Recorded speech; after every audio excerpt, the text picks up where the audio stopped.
Hello dear students, आज हम NIS के कक्षा 10 हिंदी के पार्ट 3 के नोट्स पढ़ेंगे। इससे पहले हमने दोनों पार्टों के इंपॉर्टेंट नोट्स पढ़ लिए थे। यदि आपने उस क्लास को नहीं देखा है तो उसका लिंक आपको डिस्क्रिप्शन बोर्ड में दिए गए। देखिएगा साथियों, ये सभी इंपॉर्टेंट नोट्स हमारे कोचिंग में विद्यार्थियों को लिखाए गए हैं। यदि आपने इन नोट्स को अच्छे तरीके से पढ़ लिया ना तो आप एनआईएस के कक्षा 10 हिंदी के पेपर में बेहतरीन नंबरों से पास हो जाओगे। तो चलेगा, स्टार्ट करते हैं। पहला हमारा इंपॉर्टेंट प्रश्न है, गिल्लू पाठ की लेखिका का नाम लिखिए। तो इस प्रश्न का उत्तर है, गिल्लू पाठ की लेखिका का नाम महादेवी वर्मा है। लेखिका का क्या नाम है? महादेवी वर्मा है। चलेगा, बढ़ते हैं दूसरे प्रश्न की तरफ। दूसरा प्रश्न है, गिल्लू नामक रेखा चित्र किसकी याद में लिखा गया है? ये प्रश्न पिछले साल आपके एनआईएस बोर्ड में पूछा जा चुका है, इसलिए आप इस प्रश्न के उत्तर को अच्छे तरीके से जरूर याद करिएगा। तो इस प्रश्न का उत्तर है, गिल्लू नामक रेखा चित्र एक छोटे से प्राणी गिलहरी की याद में लिखा गया है। आई बात आपको समझ में? चलेगा, बढ़ते हैं तीसरे प्रश्न की तरफ। तीसरे प्रश्न में कहा जा रहा है, लघु प्राण शब्द का प्रयोग किसके लिए किया गया है? तो इस प्रश्न का उत्तर है, लघु प्राण शब्द का प्रयोग गिल्लू के लिए किया गया है। किसके लिए किया गया है?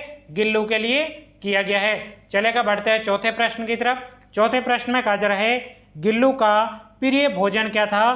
तो इस प्रश्न का उत्तर है, गिल्लू का प्रिय भोजन काजू था। प्रिय भोजन क्या था? काजू था। चलेगा, बढ़ते हैं पांचवें प्रश्न की तरफ। पांचवें प्रश्न में कहा जा रहा है, गिलहरियों की जीवन अवधि कितनी होती है? तो इस प्रश्न का उत्तर है, गिलहरियों की जीवन अवधि 2 वर्ष होती है। गिलहरियों की जीवन अवधि कितने वर्ष होती है? 2 वर्ष होती है। चलेगा, बढ़ते हैं अगले प्रश्न की तरफ। अगला आपके छठा प्रश्न है, जिसमें कहा जा रहा है, गिल्लू को समाधि कहाँ दी गई थी? तो इस प्रश्न का उत्तर है, गिल्लू को सोन जूही की लता के नीचे समाधि दी गई थी। अब ध्यान से देखिएगा साथियों, आप हमारे कोचिंग के इन नोट्स को अपने मोबाइल में डाउनलोड करके किस प्रकार से पढ़ सकते हो। चलेगा, मैं आपको इसका पूरा प्रोसेस बता देता हूँ। मोबाइल में आपको पढ़ने के लिए सबसे पहले आपके मोबाइल में जहाँ पर भी गूगल लिखा होगा उसके ऊपर आपको क्लिक करना है। तो यहाँ पे मैं गूगल पे क्लिक करता हूँ और उसके बाद में यहाँ पे आपको लिखना है MOSTEXAM। इस प्रकार से आपको मोस्ट एग्जाम लिखना है और उसके बाद नीचे जो आपके सर्च का बटन दिए गए इसके ऊपर क्लिक करना है और उसके बाद में आपके सामने इस प्रकार से मोस्ट एग्जाम लिखा होगा, इसके ऊपर आपको क्लिक कर देना है। क्लिक करने के बाद में थोड़ी देर में आपके सामने इस प्रकार से एक नया पेज ओपन हो जाएगा। यहाँ पे ओपन हो चुका है। अब देखिएगा, यहाँ पे लिखा हुआ है एनआईएस बोर्ड और उसके बाद में यदि आपको कक्षा 10वीं के नोट्स देखने हैं तो इसके ऊपर आपको क्लिक कर देना है। क्लिक करने के बाद में यहाँ पे आप जैसे ही थोड़ा आगे जाओगे तो यहाँ पे देखिएगा लिखा हुआ है एनआईएस क्लास 10 के सभी नोट्स, यानी आपके कक्षा 10 के सभी विषयों के यहाँ पे नोट्स दिए गए। आपको हिंदी के नोट्स देखने हैं तो इसके सामने जो क्लिक लिखा हुआ है यहाँ पे आपको सिंपल तरीके से क्लिक कर देना है।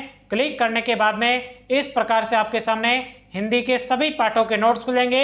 यहाँ पे आपको तीसरे पाठ के नोट्स देखने हैं तो इसके सामने जो क्लिक लिखा हुआ है यहाँ पे क्लिक कर देना है। क्लिक करने के बाद में इस प्रकार से आपके सामने एनआईएस कक्षा 10 हिंदी के पार्ट 3 के नोट्स खुल जाएंगे।